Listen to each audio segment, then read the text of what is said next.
say my pulse is racing, my mind starts chasing, 'cause nothing seems to calm me down.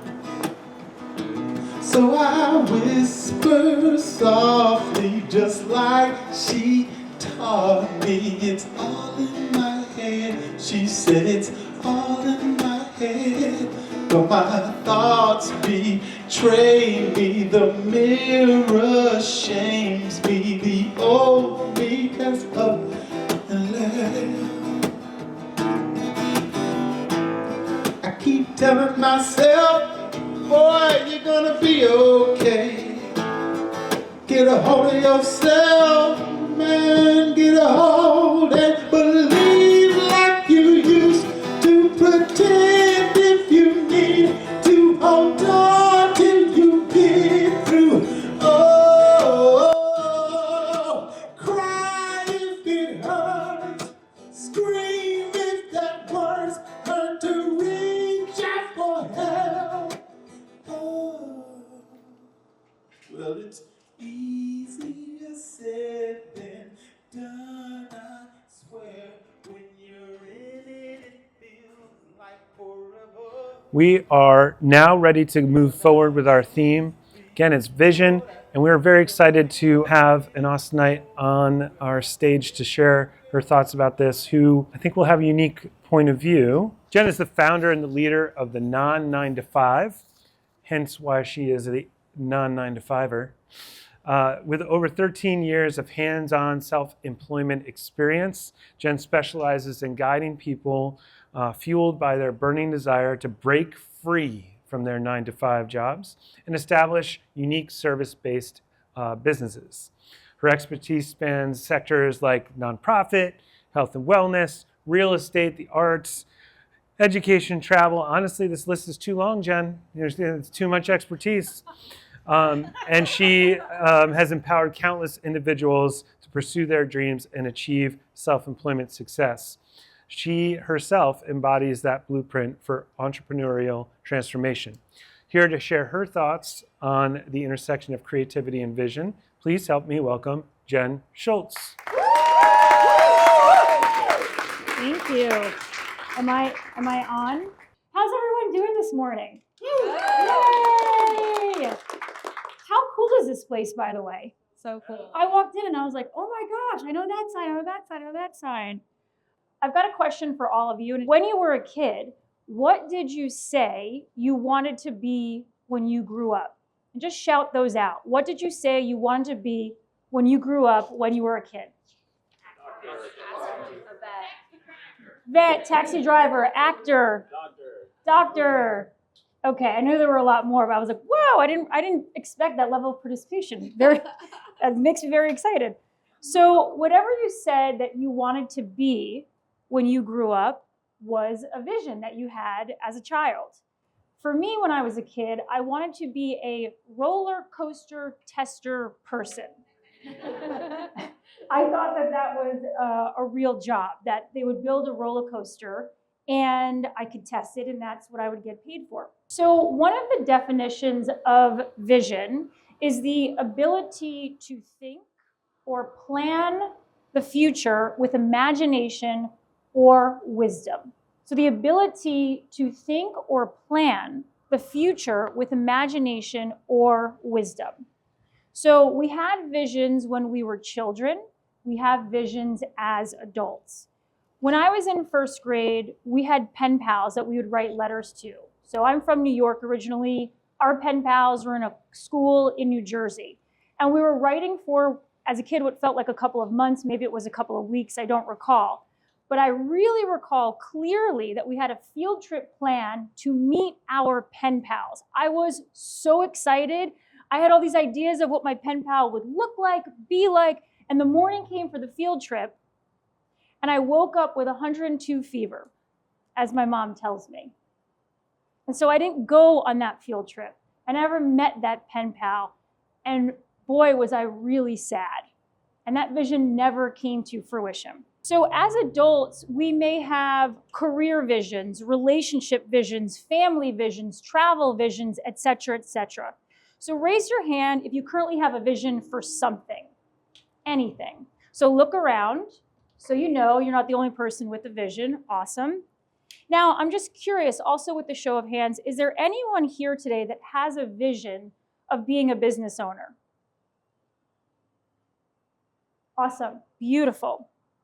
So again, as Ben mentioned just before, I'm a business owner and I'm the founder of a company called the Non 9 to 5, where I teach and I coach people how to create self-employment, how to start businesses and eventually leave their 9 to 5 jobs, hence the name the Non 9 to 5. I do this through a very unique inner and outer approach and through 7 core strategies. And I'll share this with you too. I left the 9 to 5 world. It's been almost 14 years now. I'm so deeply passionate about helping others pursue their non 9 to 5 purpose. But I'll go into that a little bit more later. So today, what I'm going to be sharing with you are some of my own visions throughout my life that have led me to where I am today. My goal in sharing this with all of you is to really, first and foremost, have you know that wherever you're at in your life, wherever you're at with your visions, you are exactly where you are meant to be. Even if you don't feel like you're exactly where you're meant to be, you are. And the visions you have, you're absolutely meant to have them. There's a photo of me in the middle with headphones on and a turntable. And the 2 photos on the other side, I'm wearing my rave clothes. So when I was a teenager and going to college, I was massively big into the rave scene. I was very much steeped in DJ culture, electronic dance music. I was listening to house music, trance, drum and bass, you named it. And I was so into this that I started to have visions of working in the music industry, doing the business side of things. And I became, at the college I went to, the vice president of a student organization that was called EDMS, Electronic Dance Music Society, where I basically threw raves. So I was a VP, we had a president, secretary, treasurer, etc. We threw raves, I booked DJs, I faxed them contracts, and I really loved doing this stuff. I knew I wanted to make this become a reality. I even interned at a record label one summer. And I made it come true. Right out of college, I was hired at a record label in New York City as their marketing and promotions coordinator. And I felt, yay, awesome, I did it. I really made this come true. However, I experienced for the first time in my life what I'll refer to as corruption in the workplace. And being the youngest one at this record label, being the newbie there, I kind of sort of became their scapegoat. It's a much longer story that I won't go into. And at the same time that this was happening, September 11th happened. And I am a New Yorker, and I am from New York City, and I was working in Manhattan. So I quit my job, and what started to happen for me was that this vision of working in the music industry began to completely diminish. And as that was happening, I was feeling confusion from what had happened at the job, and even the fact that I quit because music was such a big deal for me. And to land a job at a record label during that time was a pretty darn big deal. And 9/11, the grief, the sadness, the anxiety that I was feeling, it absolutely put me into a depression. And I was only 21 years old. And side note, you may or may not know this, our brains are not fully formed until we're approximately in our mid-20s. So after going through therapy, and I had gotten an administrative job, which I was then fired from, a few years later, I landed a job back in music. I was so excited. It was another, yay, awesome, I did it. I still made this vision come true. Unfortunately, it happened again. Corruption in the workplace. This time it was actually far worse than the other job I mentioned. Lies, unethical practices, very inappropriate behavior. Now, the music business was what I had wanted to do for years, but it started to really feel off to me. My morals, my ethics, my values are very important to me, and they were then at a younger age. So I started to think, maybe I'm not meant for this vision. Maybe I'm not cut out. Maybe I'm not bold enough. Maybe I'm not aggressive enough. Maybe there's something wrong with me. So maybe there was something wrong with me, but I still needed to figure out my career. I need to figure out what I was going to do with my life.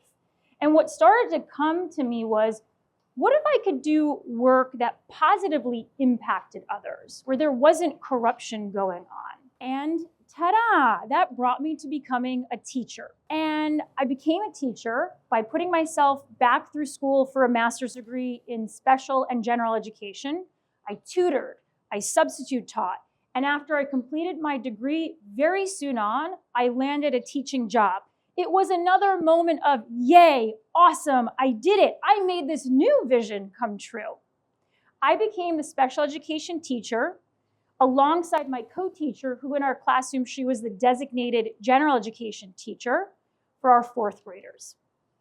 I was so excited, so elated. I had visions of lesson plans, visions of what it was going to look like to support these kids, to teach them, all the awesome stuff we were going to do for our students. It was going to be great. All of these years, this hard work, this vision leading to another one. Amazing. Yes, yes, yes, yes. I can't wait. Within the first 30 days, I learned very clearly it was not going to be any of those things, unfortunately. So what I learned was the teacher's role that I had taken over for, she had retired, and they were just basically looking for another body in the classroom. So it didn't really matter who they were putting in the classroom. My co-teacher had zero interest in working with me. She basically told me that, and that she had accepted that particular classroom to teach in because she was doing it as a favor for the principal. She used screaming and aggression as behavioral tactics for our students. The principal told me at one point, you are not allowed to create your own lessons for the classroom unless you send them to me first. So I came home every day after work, teaching in that classroom, feeling anxious, feeling stressed, pretty much crying every day, and I felt really small. I felt like a loser. And I began to make it mean, that thought came back to me, there is something wrong with me. I just can't cut it. There is something very, very, very wrong with me. Out of all the jobs I had had, I either got fired from or I quit. There's got to be something wrong with me. Even though a small voice said, well, maybe there's something wrong with these organizations, but no, there had to be something wrong with me. I ended up getting another teaching job that was definitely more in line with my beliefs and who I was. But here's the thing about that. A year and a half into that teaching job, I quit. So we have, this history of being fired, of quitting, being fired, of quitting. And what happened was in December of 2010, so almost 14 years ago, I gave 2 weeks notice. And on that last day when I walked out of that school, I had no more paycheck, no health benefits, living in New York City, no other job lined up, and still believing that there was something wrong with me. But it was actually the best possible thing I could have ever done. Within a few months of leaving that job, I started my first business called Teacher on the Go. And what I did was I continued teaching students with learning disabilities, really leveraging the degree that I had in special education. And I worked for myself. I worked one-on-one with these students. I got to make beautiful relationships with them, with their parents. I had full autonomy to uphold my morals, my ethics, my values, the things that were very important to me. So they weren't compromised by an organization or people who were corrupt. And during this time, I started to learn, hey, there's actually nothing wrong with me. Just like there's nothing ever wrong with any of us. I thrive on full autonomy. It just works best for me. I'm a critical thinker. I really don't go along with the crowd. It's just not who I am. I learned that I don't want to make someone else's vision a reality. I want to make my vision and visions a reality. I learned that our visions are absolutely allowed to change, and we are meant to be flexible with them, not rigid. I learned that I'm just best suited as a business owner. Can you raise your hand if any of those resonate with you? Awesome, thank you. So you may have a vision for something, whatever that is for you, but you may not realize it now. It might just be a stepping stone. So like a stepping stone vision to the next phase of your life, or the next chapter in your career, or the next relationship you're meant to be in. The vision of testing out roller coasters, the vision of meeting my pen pal, the vision of working in the music industry, the vision of teaching children, the vision of business ownership, the vision of helping others create successful self-employment has all led me to where I am now, stepping stone visions. So for a little bit over 11 years now, I've been serving and supporting others how they too can pursue self-employment like I have. And I personally believe that there are certain people that are just meant to go that route. It isn't a right route. It isn't a wrong route. There's no judgment whether you choose that route or not. I believe it's a calling, and there's a choice to either follow that calling or not follow it. Now, always important for me to share that I know this from my personal experience of 14 years, the path of self-employment is challenging. Over the years of being in business, I've experienced financial hardships to the point of going, I'm going to apply for a full-time job and applying for full-time jobs. Physical health challenges that took me away from my business, mental health challenges of experiencing depression and anxiety. But here's the thing that I think is really important. Even with these challenges, what I have personally come to learn is that my vision of self-employment is one vision that is meant to stay. In other words, we need to choose our heart, because any vision in life will absolutely come with challenges. If you're an employee, challenges. If you're self-employed, challenges. The question here is, you want to ask yourself, which challenge am I willing to take on? Choose your heart, because something, or I should say everything, will always have a piece of it that's difficult and hard. So with all of that said, we all have visions. We have visions as children, we have visions as young adults, we have visions as adults, no matter how old we are.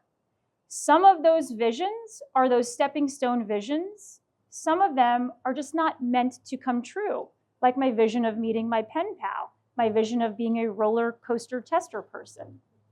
But what I know to be absolutely true is that every vision you have is a stepping stone to your next chapter. Thank you so much. Thanks. Thank you.